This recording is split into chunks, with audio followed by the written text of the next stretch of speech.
Prezident İlham Əliyevin Naxçıvan şəhərində ictimai nəqliyyatın tənzimlənməsi sayəsində əlavə tədbirlər haqqında sərəncamına əsasən Naxçıvan şəhərinin ictimai nəqliyyat sistemində sərnişin daşımalarının yalnız elektrik mühərrikli avtobuslarla təşkili nəzərdə tutulub. Bununla əlaqədar Naxçıvan şəhərinə 60 ədəd elektrikli avtobusların gətirilməsi mümkün olacaqdır və onu qeyd etmək istərdim ki, hazırda həmin avtobusların böyük əksəriyyəti Muxtar Respublikaya gətirilmişdir. Bu prosesin tərkib hissəsi olaraq nəqliyyat infrastrukturunun müasir tələblər səviyyəsində qurulması ilə bağlı layihələr həyata keçirilməkdədir.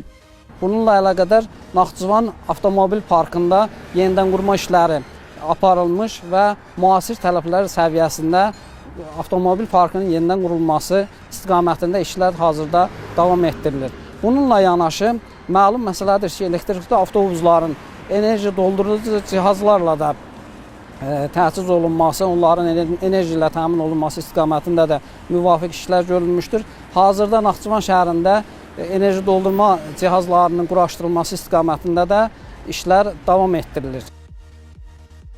2025-ci ildə Muxtar Respublikada nəqliyyat sektorunun fəaliyyəti artım dinamikası ilə müşahidə olunub.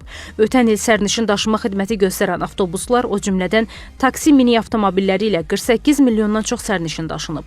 Bu göstərici əvvəlki ilin müvafiq dövrü ilə müqayisədə 1,3% artım deməkdir. Eyni zamanda 2025-ci il ərzində 7 milyon 2 min tondan çox yük daşınıb ki, bu da 2024-cü illə müqayisədə 1% çoxdur.